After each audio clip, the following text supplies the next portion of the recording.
आम आदमी पक्षाचा जो काही वेगवेगळ्या पातळीवरचा भ्रष्टाचार आहे, मग तो प्रत्यक्ष आर्थिक असो, धोरणातला घोटाळा असो, बौद्धिक असो किंवा ठरवून समाजवादी धोरणं आम्ही राबवतो असं म्हणून करणं दिशाभूल होतं. सगळ्या गोष्टी आता हळूहळू वेगवेगळ्या पातळीवरती समोर येत चाललेल्या आहे.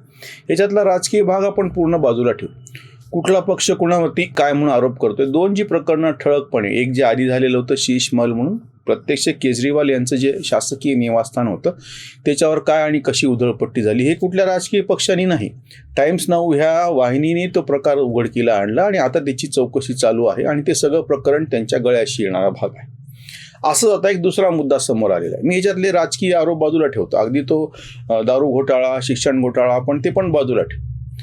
एक इतका साधा मुद्दा होता, RRTS rapid railway transport system नावाचं एक मोठा प्रकल्प की जेणेकरून दिल्लीची जास्तीत जास्त सार्वजनिक वाहतूक अजून बळकट व्हावी आणि वैयक्तिक वाहनं रस्त्यावर येऊ नयेत, म्हणजे प्रदूषण होऊ नये, या दृष्टीनं 30,000 कोटीचा एक मोठा अतिशय महत्त्वाकांक्षी असा प्रकल्प केंद्र सरकार राबवतं. ह्याच्यातले 29,000 कोटी रुपये केंद्राचेच आहेत पैसे. दिल्ली शासनाला फक्त त्याच्यातले 1,000 कोटी रुपये त्यांचा भाग म्हणून जमा करायचे होते. त्याच्यातला काही भाग आधीच म्हणजे प्रकल्प सुरू होत असतानाच केलेला होता आणि आता शिल्लक काहीतरी 400-450 कोटी राहिले होते आणि त्यासाठी ते सगळं अडकून पडलेलं होतं. हे का अडकून पडलं म्हणून RTI मध्ये लोक गेले, माहिती काढली आणि इतकंच नाही तर सर्वोच्च न्यायालयामध्ये जेव्हा खटलाच गेला या संदर्भातली याचिका, सर्वोच्च न्यायालयाने जेव्हा दिल्ली शासनाला म्हणजे आम आदमी पक्षाच्या सरकारला विचारलं, तेव्हा ह्या केजरीवाल सारख्यांनी निर्लज्जपणे उत्तर दिलं की there is no budget provision. 400-450 कोटी आमच्याकडं नाहीये, त्याच्यासाठी तसं काय नियोजनच झालेलं नाहीये किंवा ते उत्पन्नच नाही आमच्याकडं, पैसेच नाही म्हणून ह्यांनी बिनधास्त सांगून टाकले. आता काय झालेलं आहे माहिती आहे का, हे जे असे विषय असतात ते सर्वसामान्यांच्या अतिशय काय म्हणता येईल त्याला जिव्हाळ्याचे विषय असतात, त्याच्याशी निगडीत विषय असतात. ह्यांनी किती आव्हानो की आम्ही फुकट वीज देतो, फुकट पाणी देतो, फुकट शिक्षण देतो, फुकट मोहल्ला क्लिनिकमध्ये तुम्हाला आरोग्यविषयक सुविधा देतो, हे सगळं ढोंग आहे. सर्वसामान्य माणसांना तिथे यातायात म्हणजे वाहतूक करण्यासाठी जी अडचण येते त्याच्यातला हा प्रकल्प होता, म्हणून ही याचिका दाखल केल्या गेली. आणि जेव्हा आज सांगितलं गेले की याच्यासाठी पैसे नाही आहेत, आता ह्याच्यापेक्षा निर्लज्ज दुसरं कुठलं वाक्य नाही. याचिकाकर्त्यांनी अजून एक डोकं लावलं, RTI मधून जो आकडा समोर आलेला होता तो सर्वोच्च न्यायालयाच्या समोर ठेवला आणि त्यानं सगळ्यांची डोळेच पांढरी झाली. त्याच्यामधून सिद्ध हे झालं की 3 वर्षामध्ये ह्या आम आदमी सरकारने जाहिरातीवरती 1100 कोटी रुपये खर्च केले, त्याच्यातले 834 कोटी प्रत्यक्ष खर्च झालेत आणि बाकीचं प्रोव्हिजन करून ठेवलेले. म्हणजे तुम्हाला जाहिरातीवरती खर्च करायला पैसे आहेत, पण RRTS म्हणजे रॅपिड रेल्वे ट्रान्सपोर्ट सिस्टीमसाठी द्यायला जे ड्यू होते, असंच नाही की आत्ता अचानक झालेले, ते आधीपासून ठरलेले एक हिस्सा दिला त्याच्यासाठी तुमच्याकडं पैसे नव्हते. हा मुद्दा समोर आल्याच्या नंतर सर्वोच्च न्यायालयाने त्यांच्या तोंडात लगावली आणि सांगितले की ताबडतोब 15 दिवसांमध्ये तुमच्याकडच्या सगळ्या जाहिराती विवरणाचा खुलासा करा. आणि आता हे बाहेर काय सांगतायत की ही जस्ट जनरल एन्क्वायरी आहे, आम्ही जे आहे ते सांगितलेलं आहे, जे काही चालू आहे ते जनतेच्या हितासाठी चालू आहे. मी परत सांगतो, याच्यामध्ये कुठल्याही राजकीय पक्षाचा किंवा राजकीय अभिनिवेशाचा कुठलाच मुद्दा नाही, तो आपण बाजूला ठेवतो पूर्णपणे. केंद्र सरकार असा शब्द वापरतो मी त्याला असे म्हणत नाही की भाजप सरकार. केंद्र सरकारने एक योजना आणली, ती तुम्ही तत्वशः मान्य केली, तिच्यानंतर त्याच्यातला तुमचा वाटा तुलनेनं क्षुल्लक आहे, पण त्यासाठी अडून बसलेलं आहे, कारण की प्रत्यक्ष परवानगी आणि बाकीच्या गोष्टी ज्या असतात ते सगळं त्या स्थानिक प्रशासनाच्या हातामध्ये असतं. अशा वेळी तुम्ही केवळ विकृत बुद्धीने, कारण की जर आता हे पैसे दिले ताबडतोब, हा प्रकल्प लगेच मार्गी लागला तर ह्याचं श्रेय केंद्र सरकारला भेटेल आणि उद्याच्या येणाऱ्या लोकसभा निवडणुकीमध्ये भाजप त्याचा फायदा घेऊन परत एकदा 7च्या 7 जागा लढवेल. आपल्याला काहीही भेटणार नाही, ही अडचण आहे. ह्याच्यातली पक्षीय पातळीवरची यांची विकृती ही अशी आहे, आमचा आक्षेप तिथं आहे. लोककल्याणाच्या योजनेच्या संदर्भात इकडे एकीकडे लोककल्याण असं म्हणायचं आणि दुसरीकडे हे असं अधिकृतरित्या सर्वोच्च न्यायालयात सांगायचं की आमच्याकडे पैसे नाही आहेत म्हणून, जेव्हा की तुम्ही जाहिरातीवर खर्च केलेले पैसे आणि त्याच्यात केलेलं प्रोव्हिजन सगळे म्हणून 1100 कोटीपर्यंत चाललेला आहे हा आकडा. म्हणजे हे जे एक भयानक यांचा काय म्हणता येईल त्याला बौद्धिक भ्रष्टाचार आहे ना सगळा, ही जी सगळी विकृती टोकाला पोहोचलेली आहे ना. आणि परत एक गोष्ट लक्षात घ्या, आम्ही जाहिरात हा मुद्दा परत का सांगतोय, मग तुम्हाला कळेल की हे सगळे लिब्रांडूक पत्रकार तोंडात मिठाची गुळणी धरून गपचूप का आहे. ज्या पद्धतीनं महाराष्ट्रामध्ये सगळे हे पवारांचे पेरोलवरती असलेले पत्रकार आहेत, चाय बिस्कुट पत्रकार आहेत, HME पत्रकार आहेत, त्याच पद्धतीने दिल्लीमध्ये सुद्धा ही जी ल्युटन्स लॉबी होती, त्या ल्युटन्स लॉबीला पत्रकारांच्या फार मोठ्या प्रमाणामध्ये उपकृत करायचं काम, पूर्णपणे त्यांना मिंदे करायचं काम, मिंदे सरकार शब्द वापरतात ना, हे मिंदे पत्रकार आहेत. त्याच्यामुळे हे 1100 कोटी रुपये कोणाच्या घशात गेले ते बघा, म्हणजे ते का गपचूप बसले तुम्हाला कळेल. हा जो मुद्दा आहे याच्यामध्ये सर्वसामान्य लोकांच्या हिताची एक योजना आहे आणि पत्रकार त्यांना मिळालेल्या पाकिटावरती गपचूप राहतात. म्हणजे अगदी साधा प्रश्न असतो, कुठल्याही राज्यामध्ये एखादं भ्रष्टाचाराचं प्रकरण समोर आलं, गैरप्रकार समोर आला, तर त्याच्यामधले परत मी सांगतो की पक्षी आपण बाजूला ठेवू, तातडीनं 1 नाही 2 नाही 3 नाही कुठला ना कुठला तरी पत्रकार समोर यायचा जुन्या ह्याच्यामध्ये आणि ती बातमी समोर मोठी व्हायची. इथं नेमकं काय होतंय उलट, त्या अशा ह्याच्यातल्या आपच्या बाबतीतल्या सगळ्या बातम्या दबल्या का जातात, किंवा आम आदमी पक्षाची काहीच पात्रता नसताना तो कर्नाटकात निवडणूक लढवतो त्याच्या बातम्या मोठ्या होतात, तो गुजरातमध्ये निवडणूक लढवतो, तो गोव्यामध्ये निवडणूक लढवतो, त्याच्या जाहिराती आणि त्याच्या बातम्या मोठ्या मोठ्या होत राहतात, जेव्हा की त्यांना मतही मिळत नाहीत आणि काहीच नाही.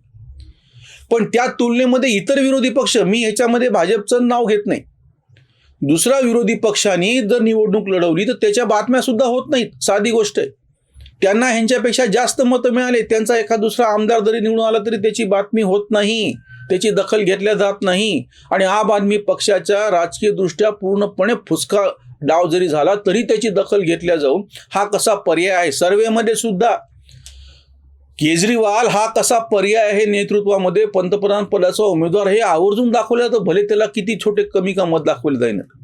हा जो पत्रकारांचा लिब्रांडूंचा जो भ्रष्टाचार आहे ना, बरं हा सगळी गोष्ट आता हे नवीन दुसरं माध्यम आमच्यासारख्यांच्या हातात आले म्हणून तरी तुमच्यापर्यंत पोहोचतं आहे. तुम्ही अजूनही, मी तर सांगतो, कुठलीही वाहिनी उघडा, मी कुठल्याचं नाव घेत नाही, कुठली वाहिनी उघडा, कुठला YouTube चॅनल काढा, कोणाची चर्चा पहा, हे आम आदमी पक्षाचे सगळे प्रवक्ते इतक्या उद्धटपणे बोलतात, इतक्या आक्रस्ताळेपणे बोलतात आणि आवता असं आणतात की आम्ही गरिबांसाठी करायलो. गरिबांच्यासाठी करण्यासाठी तुम्हाला शीशमहल सारखं एवढा मोठा ताजमहाल कसा लागतो?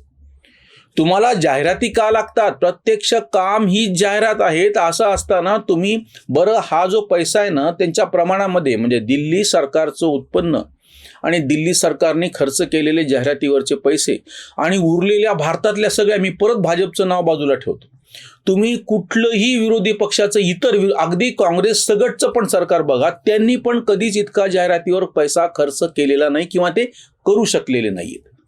हे एकच निर्लज्ज सरकार आहे संपूर्ण देशामधलं की ज्यांनी त्यांच्या उत्पन्नाच्या, म्हणजे डिस्प्रपोर्शनेट म्हणूयात आपण, म्हणजे तुमचं समजा उत्पन्न 100 रुपये आहे तर तुम्ही त्याच्यातला 5 रुपये जाहिरातीवर खर्च केला, तर हे इतके निर्लज्ज आहेत, यांनी त्याच्या कैक पटीनं खर्च केलेला आहे. आणि हे अधिकृत आकड्यांचं मी सांगतो. अजून एक आक्षेप असा घेतला होता की ह्या सुद्धा जाहिराती त्यांनी त्या पॅनलवरचे जे समजा त्या एजन्सी असतात ना, त्या बाजूला ठेवून खाजगी एजन्सी नेमलेल्या आहेत, हा पण आरोप केला गेला. म्हणजे ह्याही जाहिरातीचं स्कॅन्डल एक. म्हणजे असं पण नाहीये की तुम्ही देशभरातल्या प्रतिष्ठित अशा वर्तमानपत्रांना, माध्यमांना आणि त्यासाठी काम करणाऱ्या जाहिरातीसाठीच्या एजन्सी असतात, त्याचं लायसन असतं, त्या एजन्सीच्या वतीनं जाहिराती वर्तमानपत्राकडं, माध्यमांकडे दिल्या जातात.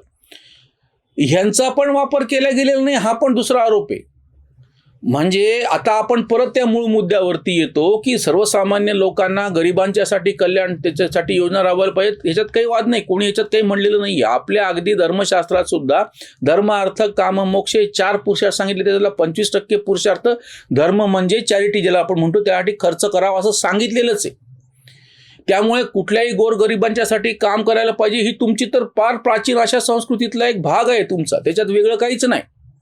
पण ते केव्हा, जर त्याची गरज असेल तर. ज्या महिला गरीब होत्या त्या महिलांनी मेट्रोमध्ये त्यांना प्रवास मोफत आपण समजू शकतो, सगळ्या महिलांना मोफत करायचं कारण काय?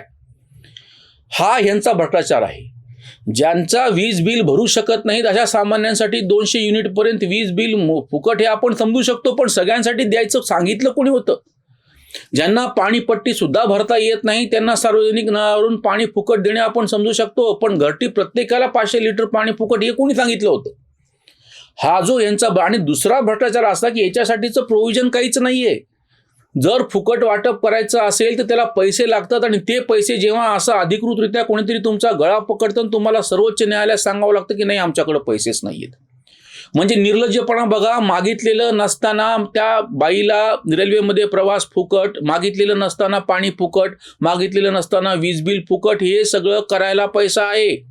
आणि जी आवश्यक अशी गोष्ट आहे ती जेव्हा सर्वोच्च न्यायालयात अधिकृत आकड्याच्या रूपामध्ये विचारली जाते तेव्हा सांगतात की आमच्याकडे पैसे नाहीयेत. आणि ह्यांचं जे कौतुक गाणारे सगळे लिब्रांडू पत्रकार आहेत ना, त्यांना हा जाब आता विचारला पाहिजे. खरं तर हे जे आकडे समोर आले त्याच्यातलं पक्षपिक्ष सगळं बाजूला ठेवा, म्हणून मी कुणाचं नाव सुद्धा घेत नाही. सर्वसामान्य पातळीवरती संरचनेच्या बाबतीमध्ये किंवा ज्या आवश्यक सगळ्या गोष्टी आहेत किंवा आत्ता त्याच्यातलं एक तर उदाहरण फार भयानक आहे, ज्याला आपण जैविक कचरा विघटन म्हणतो. ते जे युनिट आहे त्याचा खर्च आहे फक्त 63 लाख रुपये आणि तेव्हा त्याच्या जाहिरातीवर खर्च झाले 13 कोटी रुपये.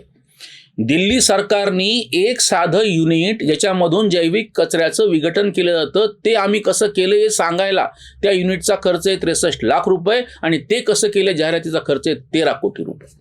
हा आम आदमी पक्षाचा भ्रष्टाचार आहे. त्यांना समर्थन करणारे हे जे सगळे नेहरूच्या समाजवादी ज्याला भीकवादी वृत्ती म्हणतो ना आपण सगळी, त्याचे सगळे परिणाम आहेत आणि हे त्याचं कौतुक करतात. म्हणून जे काय रेवडी फुकट की रेवडिया जे म्हणतात ना, ते कल्चर कसं घातक ठरते. कारण की तुम्ही अधिकृतरित्या सर्वोच्च न्यायालयात जाऊन सांगता की आता आमच्याकडं महत्त्वाच्या योजनांसाठी पैसेच नाहीयेत. हे ओळखा आणि ह्याच्या वती समर्थन करणारे जे सगळे लिब्रांडू पत्रकार विचारवंत त्यांना याचा जाब विचारा. इथेच थांबूयात. धन्यवाद.